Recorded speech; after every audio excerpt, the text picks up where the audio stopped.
यशोधरा काव्य की कथा वस्तु क्या है? देखो, यशोधरा काव्य की कथा वस्तु के संदर्भ में जब हम जाते हैं तो मैथिली शरण गुप्त का नाम नहीं भुलाया जा सकता है।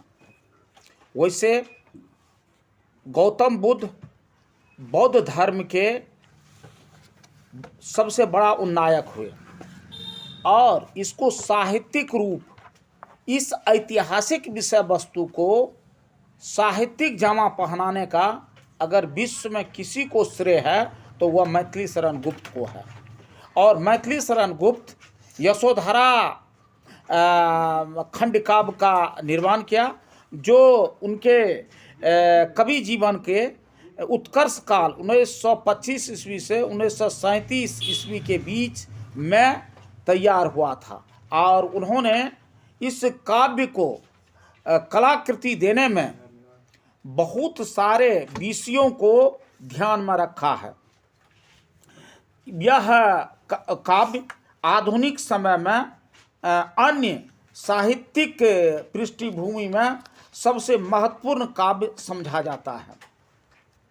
साथ ही जब हम इस काव्य की बात करते हैं तो इसके तो बहुत सारे कलाकार हैं। बहुत सारे कलाकार के बात जब हम करते हैं तो उसमें सिद्धार्थ, यशोधरा और राहुल ये खास करके सो अति प्रमुख है। और इसमें यशोधरा को एक नारी रूप में उपस्थित किया गया है। साथ ही वह एक जननी, एक गृहिणी और एक मातृत्व प्रेम देने वाली नारी के रूप में सो अद्वितीय भूमिका निभाती है। यशोधरा के माध्यम से अभिनव चरित्र और कवि ने समस्त नारी जाति का गौरव गान प्रस्तुत करते हुए नारी की सबला सिद्ध की है। इसमें सिद्धार्थ और यशोधरा दोनों पति पत्नी हैं। सिद्धार्थ को संसार में परिवर्तन का जो चक्र चलता है, इससे बड़ा दुख दिखाई देने वाला सो बात समझ आती है। उन्हें संसार का यह वक्र गति असहज लगता है। उन्हें बारी बारी से बुढ़ापे, रोग, व्याधियाँ और मरण का दृश्य दिखाई देता है। जब वह किसी अपंग आदमी को किसी मृतक का चेहरा और साथ साथ बीमारी के बारे में, जानलेवा बीमारी के बारे में जान लेता था तो मन दुखित रहता था और कई दिनों तक वह खाना पीना छोड़ देता था। एक राजसी परिवार में जन्म लेने के कारण पिता ने उसे सांसारिक जीवन में लाने के लिए यशोधरा नाम की कुलीन लड़की से शादी कर दिया। पुत्र भी हुए, राहुल नाम का पुत्र हुआ, लेकिन इस सब को वह दायरे में नहीं रखा। साथ ही साथ अपना जो उनका मंतव्य था उसके अनुसार वह पत्नी को, बच्चे को सोया हुआ स्थिति में छोड़ करके चल देता है।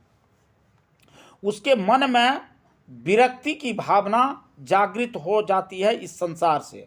उनका हृदय संसार में सर्वत्र व्याप्त दुखों के कारण को देखकर एक बार ही चित्कार कर उठता है। जब वे संसार की परिवर्तनशीलता और क्षणभंगुरता पर विचार करते हैं तब उनकी रूह कांप जाती है और इस भवसागर से संसार को वारने का निर्णय लेते हैं। और इसी के दायरे में वे महाभिनिसी क्रमण की ओर अपना ध्यान बटाते हैं और इसके लिए उन्मुक्त भी हो जाते हैं। सिद्धार्थ को महाभिनिष्क्रमण से पूर्व यशोधरा को जगाना चाहते हैं, किंतु उसी क्षण में वे स्वयं को अपने संयम में रख अपने संकल्प का स्मरण कर परम पद प्राप्त करने के लिए गृह त्याग करते हैं। यशोधरा के लिए सिद्धार्थ का सिद्धि प्राप्ति के लिए महाविनिष्क्रमण करना गौरव की बात अवश्य है, लेकिन वह इस बात से व्यथित है, दुखित है, प्रताड़ित है और खुद दिल से दुखी है कि पति ने चोरी छिपे गृह त्याग कर उसे अपमानित किया है। क्या अपने पति द्वारा यह रास्ता की बाधा तो नहीं समझ बैठी थी, वह उनके रास्ता का बाधा तो नहीं बन गई थी। फिर वह अपने पति के द्वारा भली भांति पहचानी गई अपने बात को दिमाग में रख करके इस की ओर उन्मुक्त होती है। उन्होंने जो किया वह बहुत ही उत्कृष्ट किया। उसने सदा ही अपने पति की इच्छाओं को महत्व दिया। फिर भी एक भारतीय नारी होने के कारण अपने पति की सिद्धि के लिए मंगल कामना करती रही। यशोधरा अपने स्वामी के प्रियानोप्रांत विरह दुखित व्यथा से जरूर भर जाती है, लेकिन उसका मातृत्व प्रेम, एक ओर जहाँ वह एक पत्नी थी, दूसरी ओर राहुल का वह माता भी थी। अब उसकी विरह व्यथा जो है सो माता की ओर मुड़ जाती है। वह अपने पुत्र राहुल का पालन पोषण में लगकर अपनी व्यथा को कम करती है। वह अपने पुत्र राहुल का भरण पोषण में सो दिन महीने साल गुजारने लगती है। और कहा जाता है कि राहुल तो मातृत्व प्रेम के छाया में सो पल रहा है, लेकिन यशोधरा उधर गलती जा रही है। उनको हमेशा पति का करतूत और पति विरोह होने पर सो मन कोसता रहता है। और एक ही साथ यशोधरा अपने पुत्र के प्रति माँ और बाप दोनों की भूमिकाओं में 100% उबरने का सो प्रयास करती है। जब जब उसके अंतरात्मा में विरह भावना प्रबल होती है, तब तब राहुल की बाल लीला अपने मातृ हृदय की ओर ले जाती है और उसको यह आकृष्ट करती है और उसमें वह लग जाती है।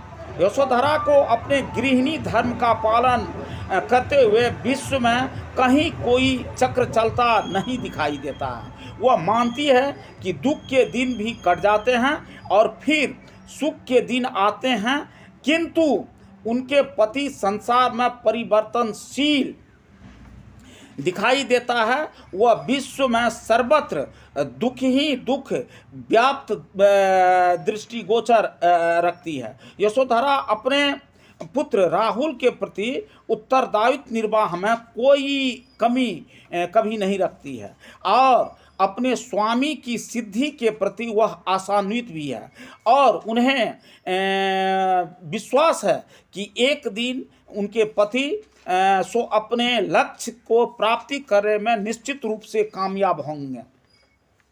यद्यपि यशोधरा के सिद्धि प्राप्ति हेतु प्रस्थान करते समय उसके स्वामी ने स्वागत अधिकार से अवश्य वंचित किया था, किंतु सिद्धि प्राप्त कर लौटने पर उसके मान को रख लेते हैं। यही उसके लिए गौरव की बात है और अंत में सभी बुद्ध के शरण में जाकर के दीक्षा प्राप्त करते हैं।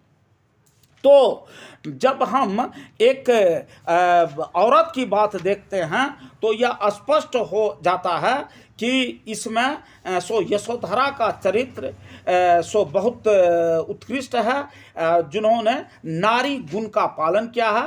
और निश्चित रूप से यह भी कहा जा सकता है जो राहुल के चरित्र के माध्यम से यशोधरा के चरित्र की वात्सल्य भावना की अभिव्यक्ति सो उत्कृष्ट है। यही इनकी कथा वस्तु है।